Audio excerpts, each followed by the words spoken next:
Hello everyone, welcome back to Silent Learning. It's me, Jamshad. Today we are going to learn the most used internet slangs. Okay, ഏറ്റവും കൂടുതൽ ആൾക്കാർ use ചെയ്തിട്ടുള്ള internet slang അല്ലെങ്കിൽ നമ്മുടെ abbreviation കാര്യങ്ങളൊക്കെയാണ് നമ്മൾ പറയാൻ പോകുന്നത്. മാക്സിമം നിങ്ങൾക്ക് എല്ലാവർക്കും അറിയുന്ന സംഭവങ്ങളായിരിക്കും നമ്മളിന്ന് പറയാൻ പോകുന്നത്. പക്ഷേ നിങ്ങൾക്ക് എന്തെങ്കിലും പുതിയതായിട്ടുണ്ടെങ്കിൽ try to use in your upcoming usages in your internet. Okay, ഏതാ നമുക്ക് ട്രൈ ചെയ്ത് നോക്കാം. ഏതായാലും നിങ്ങൾ ആദ്യമായിട്ടാണ് നമ്മുടെ ചാനൽ കാണുന്നതെങ്കിൽ സബ്സ്ക്രൈബ് ചെയ്യാൻ മറന്നു പോകരുത്. യെസ്, നോക്കാം. ഫസ്റ്റ് വൺ, യെസ്, ഇത് പരിചയമുണ്ടോ? ഇതെല്ലാവരും പരിചയമുള്ള ഒരു സംഭവമാണ്, പൊതുവെ യൂസ് ചെയ്യുന്നതാണ്. നമുക്ക് ഈ ഒരു ഇമോജി കിട്ടാൻ വേണ്ടിയിട്ട് നമ്മൾ ഇവൺ എന്താക്കാറുണ്ട്, ജസ്റ്റ് ടെക്സ്റ്റിൽ നമ്മുടെ കീബോർഡിൽ ജസ്റ്റ് ലോൾ എന്ന് അടിക്കുന്ന സമയത്ത് ഈ ഒരു ഇമോജിക്ക് വേണ്ടി നമ്മൾ സെർച്ച് ചെയ്യാറുണ്ട്. ഓക്കെ, ലാഫ് ഔട്ട് ഓഫ് ലൗഡ് എന്നാണ് used when something is funny. ഭയങ്കര കോമഡി പറയുന്ന സമയത്ത് നമ്മൾ അതിന് റിപ്ലൈ കൊടുക്കാറാണ്, ലോൾ എന്ന് കൊടുക്കാറുണ്ട്. That joke was hilarious. അതൊരു കിടിലൻ ജോക്ക് ആയിരുന്നു, ലോൾ. ഓക്കെ, അവിടെ ഇമോജി കൊടുക്കും. ഇമോജിക്ക് പകരം അല്ലെങ്കിൽ നമ്മൾ എന്ത് കൊടുക്കും? ഈ ഒരു ലോൾ എന്ന് കൊടുത്താലും that's okay. Next one, BRB, be right back. BRB means be right back. Used when leaving a conversation temporarily. കുറച്ചു നേരം ഞാൻ ഇപ്പൊ വരാട്ടോ എന്ന് പറഞ്ഞിട്ട് പോകുന്നതിനാണ്, ചാറ്റ് ചെയ്തുകൊണ്ടിരിക്കുന്നത് be right back. ഓക്കെ എന്ന് പറയണം. ഓക്കെ, ആ ഒരു സമയത്ത് ചെറിയൊരു ഷോർട്ട് ബ്രേക്കിനാണ് നമ്മൾ എന്താക്കുന്നത്, BRB പറയാവുന്നത്. BRB, I need to grab some food. ഞാൻ ഫുഡ് ഒന്ന് എടുത്ത് വരാട്ടോ, be right back. Okay, BRB നമുക്ക് ടോക്കിങ്ങിലല്ല പറയാം. BRB നമ്മൾ എന്താക്കും, ടെക്സ്റ്റ് ചെയ്യുന്ന സമയത്ത് മാത്രം യൂസ് ചെയ്യുന്ന സംഭവങ്ങളാണെന്ന് പറയാൻ പോകുന്നത്. Yes. Next one, title means talk to you later. Used to say goodbye for now. ഇപ്പൊ നമ്മൾ എന്താക്കണം, വിട പറയാം. മറ്റേ നേരത്തെ ഒരു ഷോർട്ട് ബ്രേക്ക് ആണ്. ഇപ്പൊ നമ്മൾ എന്താക്കണം, കുറച്ച് കഴിഞ്ഞാൽ നാളെയോ അല്ലെങ്കിൽ ഒരു എന്താ പറയാ 10 മണിക്കൂർ കഴിഞ്ഞിട്ടൊക്കെ നമ്മൾ എന്താക്കുന്നുള്ളൂ, വീണ്ടും കോൺവെർസേറ്റ് ചെയ്യുന്നുള്ളൂ. ഞാൻ എന്താണ് ഭയങ്കര ബിസിയാണ്, കുറച്ച് ഇപ്പൊ നമ്മൾ സംസാരം എൻഡ് ചെയ്യാം എന്നാണ് നമ്മൾ പറയുന്നത്.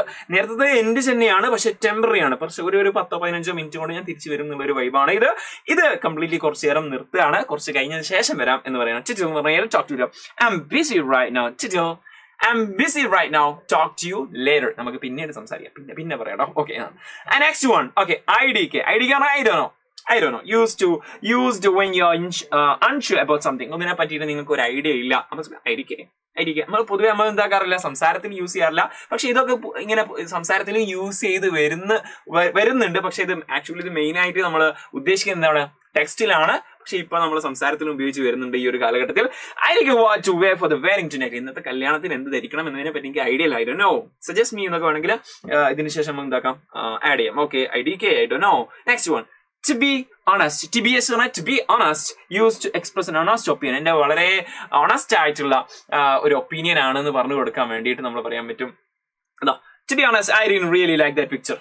എനിക്കൊരു ശരിക്കും എന്റെ സത്യാവസ്ഥ പറയുകയാണെങ്കിൽ, to be honest, ആ ചിത്രം എനിക്ക് ഇഷ്ടമായില്ല. വേണമെങ്കിൽ എന്നെ സോപ്പിടാൻ വേണ്ടി എനിക്ക് ഭയങ്കര സൂപ്പർ കിഡിലേഷ് എന്നൊക്കെ പറയാൻ പറ്റും. പക്ഷെ to be honest, I didn't like that picture. I didn't like that dress എന്നൊക്കെ വേണമെങ്കിൽ പറയാൻ പറ്റും. I didn't like that hairstyle എന്നൊക്കെ മറ്റൊരാളോട് പറയാൻ പറ്റും. To be honest ചേർക്കുന്ന സമയത്ത് നമുക്ക് കുറച്ചുകൂടി ലോയൽ ഫീൽ നമുക്ക് അവിടെ കിട്ടും. Try to use.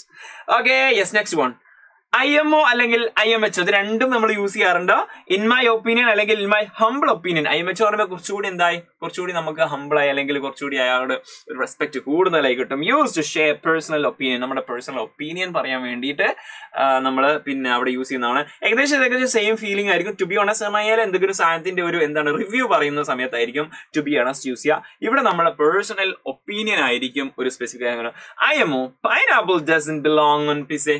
അവിടെ ശരിക്കും നമ്മൾ എന്താക്കേണ്ട ആവശ്യമില്ല, ഒന്നും പറയേണ്ട സ്ഥലമല്ല. ഇവിടെ എന്തായാലും നമ്മൾ എന്താക്കണം, മിക്ക സ്ഥലങ്ങളിലും ഈ ഒരു ടു ബി ഓണസ്റ്റ് പറയുന്ന സമയത്ത് നമ്മൾ പോസിറ്റീവ് റിവ്യൂ പറയുന്ന സമയമായിരിക്കും ടു ബി ഓണസ്റ്റ്. അപ്പൊ നമ്മൾ നെഗറ്റീവ് പറയുന്ന സമയത്ത് TBH ചേർക്കുക. പക്ഷെ ഇവിടെ ഒരു സ്പെസിഫിക് ആയിട്ടുള്ള ഒരു ഒപ്പീനിയൻ നമ്മൾ ആവശ്യപ്പെടാത്ത സിറ്റുവേഷൻ നമ്മൾ അങ്ങോട്ട് കയറി പറയുന്ന സമയത്താണ് IMO, pineapple doesn't belong on pizza. IMO in my opinion, എന്റെ ഒരു അഭിപ്രായത്തിൽ എന്ന് പറയണം. നമ്മൾ അഭിപ്രായം ചോദിച്ചില്ല, ചെന്നാലും നമ്മൾ പറയണം. Okay, in my humble opinion, IMHO. Okay, ready. ഇനി നെക്സ്റ്റ് വരുന്നത് by the way എന്ന് പറഞ്ഞാൽ use to add extra information. ഭയങ്കര കാഷ്വലായിട്ട് എക്സ്ട്രാ ഇൻഫർമേഷൻ ആഡ് ചെയ്യുന്നതിനാണ്. നമ്മളൊരു കാര്യം പറഞ്ഞു നിർത്തി, ഇതിന് എക്സ്ട്രാ ഇൻഫർമേഷൻ കൊടുക്കുകയാണ്. We can use BTW. I saw your brother at the mall today. By the way, എന്റെ ബ്രദറിനെ ഞാൻ മാൾ കണ്ടിരുന്നു. മാളിനെ പറ്റിയിട്ട് മാളിൽ പോയ ഷോപ്പിങ്ങിനെ പറ്റിയൊക്കെ ഇങ്ങനെ പറഞ്ഞ. ബൈ ദ വേ, എന്റെ ബ്രദറിനെ ഞാൻ മാളിൽ കണ്ടിരുന്നു കേട്ടോ. അങ്ങനെ പറയാൻ വേണ്ടിയിട്ട് BTW നമുക്ക് എന്താക്കാൻ പറ്റും, യൂസ് ചെയ്യാൻ പറ്റും. നെക്സ്റ്റ് വൺ നോക്കിക്കോ, DM. ഡയറക്റ്റ് മെസ്സേജ് DM എന്ന് പറയാറുണ്ട് നമ്മളെല്ലാം എപ്പോഴും. ഇതിപ്പോ സംസാരത്തിൽ നമ്മൾ യൂസ് ആയി വന്നിട്ടുണ്ട്. ഡയറക്റ്റ് മെസ്സേജ് അല്ലെങ്കിൽ പേഴ്സണൽ മെസ്സേജ് അയക്കുന്നതിന് പകരം പേഴ്സണൽ മെസ്സേജ് അയക്കൂ എന്നത് പകരം DM അത് DM കേട്ടോ, അത് DM ഓക്കെ.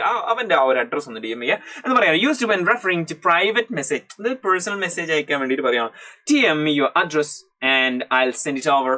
എന്റെ അഡ്രസ് ഇങ്ങോട്ടേക്ക് ഞാൻ അതിലേക്ക് അയക്കാം എന്ന് പറഞ്ഞു. Okay, DM. Okay, personal message അയക്കാം. നമ്മൾ ഗ്രൂപ്പ് ചാറ്റിലൊക്കെ DM എന്ന് പറയാറുണ്ട്. ഓക്കെ, അത് പേഴ്സണൽ മെസ്സേജ് അയക്കാം. ഇനിയിപ്പോൾ ഒരു ഇൻസ്റ്റാഗ്രാമിൽ ഒരു റീല് കണ്ടുകൊണ്ടിരിക്കുന്ന സമയത്ത് അവിടെ സെൻഡ് DM. ഓക്കെ, അപ്പൊ എന്താക്കാൻ പറ്റും, അയാൾക്ക് പേഴ്സണലി നമുക്ക് അയക്കാൻ പറ്റും. Okay, next one, FYI, fee for your information, used to give additional information.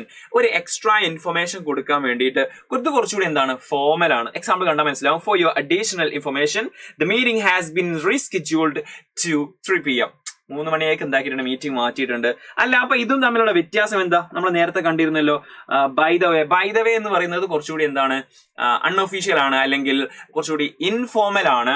പക്ഷേ നമ്മള് ഫോർ യുവർ ഇൻഫർമേഷൻ എന്ന് പറയുന്നത് കുറച്ചുകൂടി ഫോർമൽ ആയിട്ട് നമ്മൾ പറയുന്ന സമയത്ത് ഫോർ യുവർ ഇൻഫർമേഷൻ, നമ്മളൊരു ഓഫീസിലൊക്കെ വരുന്ന സമയത്ത്, അല്ലെങ്കിൽ ഒരു എന്താ പറയാ, ഒരു ഒഫീഷ്യലി ഉള്ള ഏതെങ്കിലും ഒരു ചാനലൊക്കെ വാട്സ്ആപ്പ് ഗ്രൂപ്പിലൊക്കെ നമ്മൾ പറയുന്ന സമയത്ത് for your extra for FYI ആണ് യൂസ് ചെയ്യുക. അവിടെ ബൈ ദ വേ നമ്മൾ യൂസ് ചെയ്യാറില്ല. ബൈ ദ വേ കുറച്ചുകൂടി കാഷ്വൽ ആയിട്ടാണ് നമ്മൾ യൂസ് ചെയ്യുക. അത് ഓൾറെഡി നമുക്ക് അതിന്റെ യൂസിനെ മനസ്സിലാക്കിയാൽ അതിന്റെ ഷോർട്ട് ടേം അവിടെ തന്നെയാണ് എക്സാക്ട് യൂസ് ചെയ്യുന്നത് മനസ്സിലാവും. ആൻഡ് നെക്സ്റ്റ് വൺ നോക്കിക്കോ, LMK, let me know, used to when asking for response. ഒരു റെസ്പോൺസ് നമ്മൾ ആസ്ക് ചെയ്യുന്ന സമയത്ത്, ആവശ്യപ്പെടുന്ന സമയത്ത്, LMK, if you are free this weekend. ഒരാളോട് റെസ്പോൺസ് ചോദിക്കുകയാണ്, LMK, let me know, നിങ്ങൾ പറഞ്ഞു തരൂ. If you are free this weekend, ഈ വീക്കെൻഡിൽ നിങ്ങൾ ഫ്രീ ആണോ എന്നൊന്ന് പറഞ്ഞു തരൂ. ഓക്കെ, ഓക്കെ, ഇത് ഏകദേശം മനസ്സിലായല്ലോ. ഇത്രയും എക്സാമ്പിൾസ് മനസ്സിലായെന്ന് വിചാരിക്കുന്നു. അപ്പൊ ഇനി എക്സ്ട്രാ ഒരൊറ്റ എക്സാമ്പിൾ കൊടുത്തിട്ടുണ്ട്, BFF. ഇതിന്റെ എക്സാക്ട് മീനിങ് എന്താണെന്ന് എക്സാമ്പിൾ കൊടുത്തിട്ടുണ്ട്. മീനിങ് എന്താണെന്നുള്ളത് ഈ ഒരു ഇമോജിയും ഈ ഒരു പിക്ചറും അതുപോലെ തന്നെ ഈ എക്സാമ്പിൾ കാണുന്ന സമയത്ത് നിങ്ങൾക്ക് ഏകദേശം ഐഡിയ കിട്ടും. കമന്റ് ബോക്സിൽ അറിയിക്കുക. Let's see what's meaning. BFF, she's been my BFF since childhood. കുട്ടിക്കാലം മുതൽ she's been my BFF. What's meaning?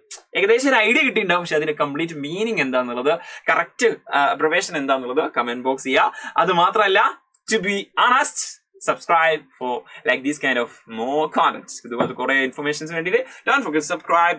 It's me, Jamshad. You can always call me JD. Let's see in another video with another session. Until then, it's bye. Thank you.